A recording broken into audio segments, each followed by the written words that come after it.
ஏறிங்க அது போயிட்டு வருவாங்க. அதனால இதை மட்டும் இந்த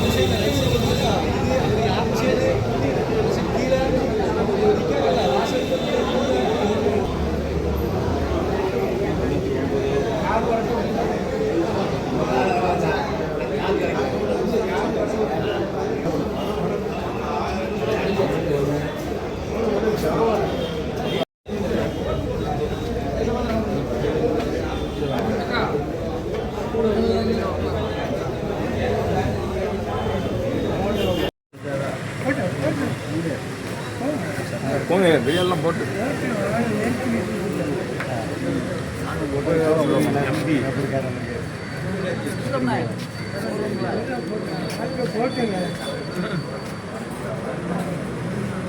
அதான் உள்ள அனுப்புங்க.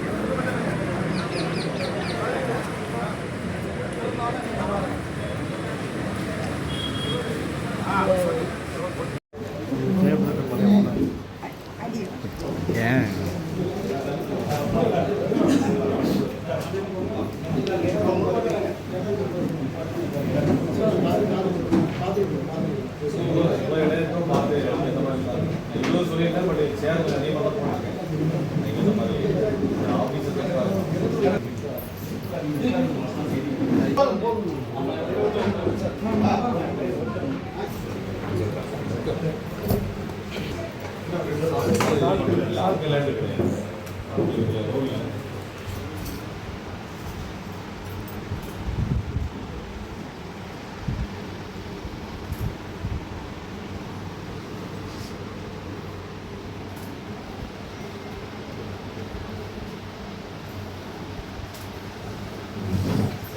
நீங்கள் சொல்கிறத ரெக்கார்ட் பண்ணிக்குவோம். பட் ஏதாவது நீங்கள் எத்தனை வச்சுருந்தீங்கன்னா ஃபோட்டோ உங்களுக்கு வரதுக்காக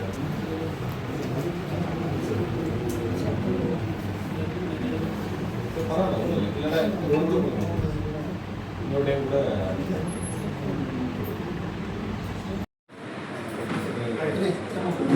போலீஸ்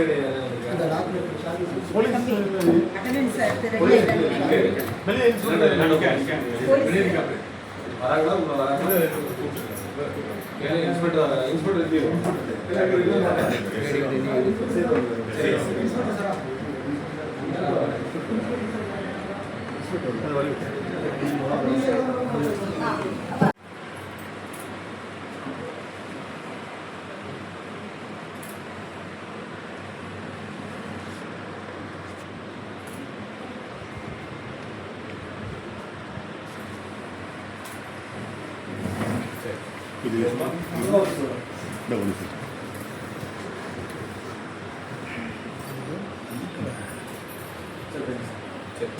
ரிட்டர்ன் ஏதாவது வச்சிருக்கீங்களா?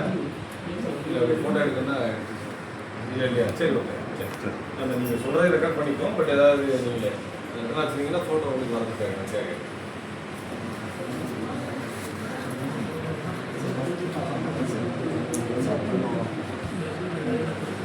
பரவாயில்ல. இல்லைடா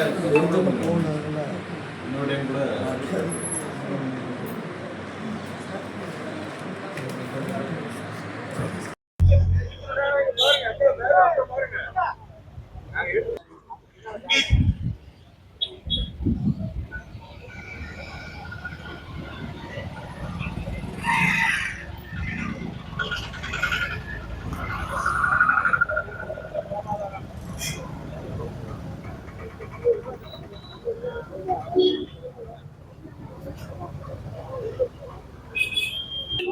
நேரு எடுமா நேரு ஒரு அவர் ஆழம்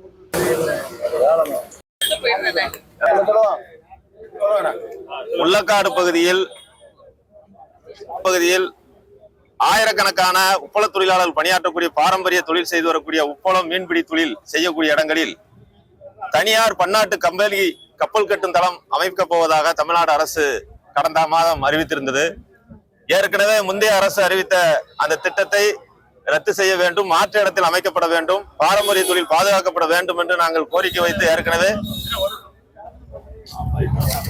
பொதுமக்கள் எல்லாம் ஒரு நீண்ட நெடிய போராட்டத்திற்கு பின்னால் புதிதாக பொறுப்பேற்றிருக்கக்கூடிய தமிழ்நாடு அரசு 38,000 கோடி ரூபாய்க்கு மேல் நாங்கள் கப்பல் கட்டும் தளம் அமைக்கப் போகிறோம் என்று அறிவித்திருந்தது.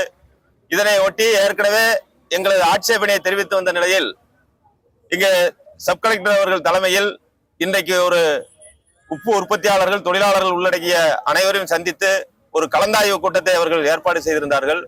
அந்த கூட்டத்தில் கலந்து கொண்ட உற்பத்தியாளர்கள், தொழிற்சங்கத்தினுடைய பிரதிநிதிகள், தொழிலாளர்கள் அனைவரும் இந்த கப்பல் கட்டும் தளம் வாழ்வாதாரத்தை, தொழிலை அழித்து இங்கு வர வேண்டாம். எனவே தொழில் வளர்ச்சி என்ற பெயரில் இந்த பாரம்பரிய தொழிலை விளாத்திகுளம் பகுதியில் இருக்கக்கூடிய மானாவாரி பகுதியில் அங்க அமைக்கப்பட வேண்டும். இந்த பகுதியில் இந்த தொழில் பாதுகாக்கப்பட வேண்டும் என்று நாங்கள் வலியுறுத்தி இருக்கிறோம். அரசுக்கு பல்வேறு காரணங்களையும் ஆதாரபூர்வமான நிலைமைகளையும் நாங்கள் சொல்லியிருக்கிறோம். எனவே கடல் வளங்களையும் இயற்கை வளங்களையும் பாரம்பரிய தொழிலையும் பாதுகாக்கப்பட வேண்டும். அதற்கான முயற்சிகளை தமிழ்நாடு அரசு எடுக்கப்பட வேண்டும் என்று தொழிற்சங்கம், உப்பு உற்பத்தியாளர்கள், பொதுமக்கள் சார்பாக நாங்கள் வலியுறுத்தி இருக்கிறோம். அவர்கள் எங்களுடைய கருத்துக்களை கேட்டவர்கள் முதலமைச்சரிடம் இந்த கருத்துக்களை சொல்கிறோம், அரசுக்கு சொல்கிறோம், உங்கள் கருத்து பரிசீலிக்கப்படும் என்று சொல்லியிருக்கிறார். நாங்கள் இப்படி உப்பளத்து முள்ளக்காடு உப்பளத்து உற்பத்தியாளராக நாங்க பேசுறோம்.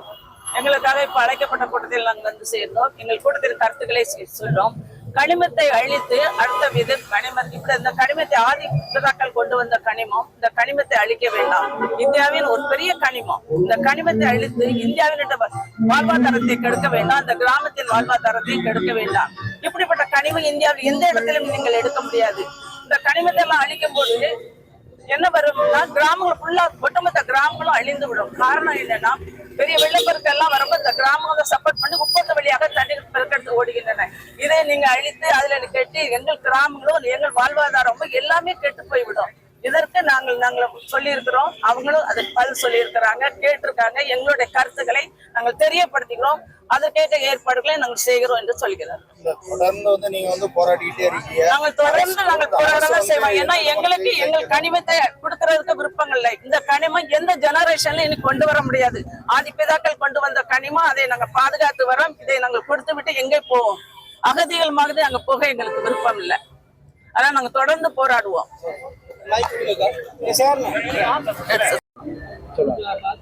முகேஷ், முள்ளக்காடு உப்பு உற்பத்தியாளர், கோவளம் சகோதர உப்பு உற்பத்தியாளர் சங்க உறுப்பினர். அதாவது அரசாங்கம் வருவாய் குறையா இருக்கு எங்க உப்பளத்துல அப்படின்னு நினைச்சா நாங்கள் ஏக்கருக்கு 5000 வரைக்கும் லீஸ் பணம் கொடுக்க ரெடியாக இருக்கோம். அதே மாதிரி எங்களை முள்ளக்காடு பகுதியில இருந்து மாறி வைப்பாருக்கு போங்க, வைப்பாரில் உங்களுக்கு இடம் கொடுக்குங்கிற மாதிரி ஒரு கோரிக்கை வைக்காங்க. அது முழுக்க முழுக்க சாத்தியப்படாத ஒன்று. அப்படி ஒரு திட்டத்தை அவங்க பண்ணாங்கன்னா ஊரே காலி பண்ணி அகதிகளா மாறி போக வேண்டிய சூழ்நிலை வரும். அதனால வேற பரிசீலனை வேற இடத்துக்கு கப்பல் கட்டத்துல தான் மாத்துறதுக்காக பரிசீலனை பண்ண சொல்லி நாங்கள் கோரிக்கை வச்சிருக்கோம். ஏற்கனவே ஸ்ரீநாத் பார்த்தாரு அமைச்சர். நீங்க பிறகு தொழில்துறை அமைச்சர் கீர்த்தனாவை சந்திக்க போயிருந்தீங்க. 4 மணி நேரம் 5 மணி நேரம் காத்திருந்தோம். கீர்த்தனா உங்களை சந்திக்கல. நீங்க எப்படி பாக்குறீங்க? இல்ல, அமைச்சர் ஸ்ரீநாத் கிட்ட நாங்க கோரிக்கை வைக்கும் போது முதல்வர்கிட்ட சொல்றோம், நல்லதே நடக்கும், கான்பிடண்டா இருங்க, இந்த வார்த்தையை தவிர வேற எதுவும் வரல. நாங்களும் பல முறை ஒரு 6-7 ட்ரிப்பு இது வரைக்கும் பார்த்து இது வரைக்கும் எங்களுக்கு கோரிக்கை சொல்லியிருப்போம். அவரு இப்படி கப்பல் கட்டு இருந்தாலும் வருதுன்னு எனக்கு தெரியுங்கிற வார்த்தையே சொல்லலை இதுவரை. ஆமா, கப்பல் கட்டு இடம் எல்லாமே பண்ணியாச்சான், ஃபுல்லா ப்ராசஸ் முடிஞ்சிட்டுங்கிறாங்க. இப்போ இது உங்கள்கிட்ட சும்மா உங்கள்கிட்ட கருத்து கேட்பு, அதாவது கருத்து கேட்பு இல்லை, அதை பத்தி விளக்கத்தை சொல்றது தான் அவங்க கூப்பிட்டுருக்காங்கிற மாதிரி தான் இப்போ பேச்சா இருக்கு. இப்போ அதனால நீங்க அடுத்த கட்டமா என்ன பண்ண போறீங்க? அடுத்த கட்டமா நாங்க அடுத்த கட்ட போராட்டத்துக்கு ரெடியா இருக்கோம். அது சங்கத்துல கலந்து ஆலோசித்து அடுத்த கட்ட போராட்டத்தை நாங்க முன்னெடுப்போம். இல்லை, இப்போ அதுக்கான ஃபண்டு எல்லாம் வந்துட்டு எல்லாமே ஜீவோ பாஸ் ஆகிட்டு அப்படிங்கிறாங்க. இப்போ அடுத்த கட்டமா உங்களுக்கு முழுமையாக அந்த இடத்துல கண்டிப்பாக நிறுவ போறோங்கிற மாதிரி தான் அரசாங்கத்தோட நிலைப்பாடு தெரியுது. இப்போ அடுத்த இமிடியேட்டான உங்களுடைய நிலைப்பாடு என்ன இருக்கு? அதான் மிகப்பெரிய போராட்டத்தை முன்னெடுத்துருவோம். வந்தாலும் வரவிடாம கப்பல் கட்டத்தில் வர்றதுக்கு எவ்வளவு முயற்சி பண்ணாலும் அதை வரவிடாம தடுப்போம். உங்க பேரு? முகேஷ், முள்ளக்காடு. பொன்ராஜ், உப்பு தொழிலாளர் சங்கத்தினுடைய பொதுச் செயலாளர், CITU. இந்த பேச்சுவார்த்தை ஒரு ஏதோ சம்பிரதாயத்துக்கான பேச்சுவார்த்தையாக தான் தெரியுது. இந்த பிரச்சனையை பொறுத்தவரையில் இதை ஒரு பல ஆயிரக்கணக்கான உப்பள தொழிலாளருடைய பிரச்சனையாக இன்னும் அரசாங்கம் கருதலை, அதிகாரிகளும் கருதலை. இங்கே பல்லாயிரக்கணக்கான தொழிலாளிகள் குறிப்பாக இந்த பகுதியில் முள்ளக்காடு, மத்தியாபுரம், பழைய காயில் அந்த பஞ்சாயத்து ஏரியாக்களுக்கு உட்பட்ட புல்லாவளி, நம்ம பொட்டல்காடு, இன்னும் அத்திமரப்பட்டி போன்ற பல்லாயிரக்கணக்கான தொழிலாளிகள் உட்படுத்த காலங்காலமாக வேலை பார்க்கக்கூடிய தொழிலாளிகள் அங்கே இருந்துட்டுருக்காங்க. அவங்கள பற்றி அவங்க கவலைப்படுற மாதிரி தெரியல.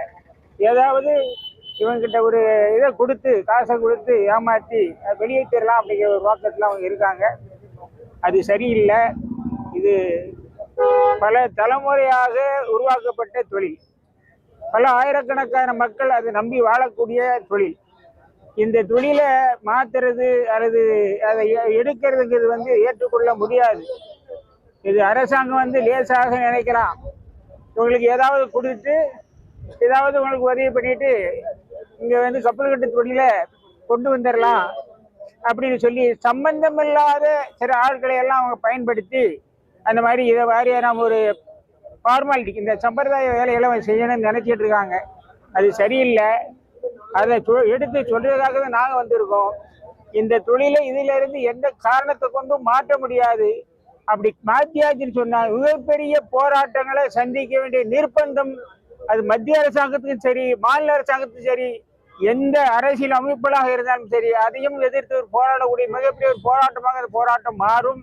இங்கே இருக்கக்கூடிய பல ஆயிரக்கணக்கான உப்பள தொழிலாளர்கள், பல நூற்றுக்கணக்கான உப்பு வியாபாரிகள், உப்பு உற்பத்தியாளர்கள் எல்லாரும் சேர்ந்து அந்த போராட்டத்தை ஒரு பலம் பொருந்திய போராட்டமாக நடத்துவோம்.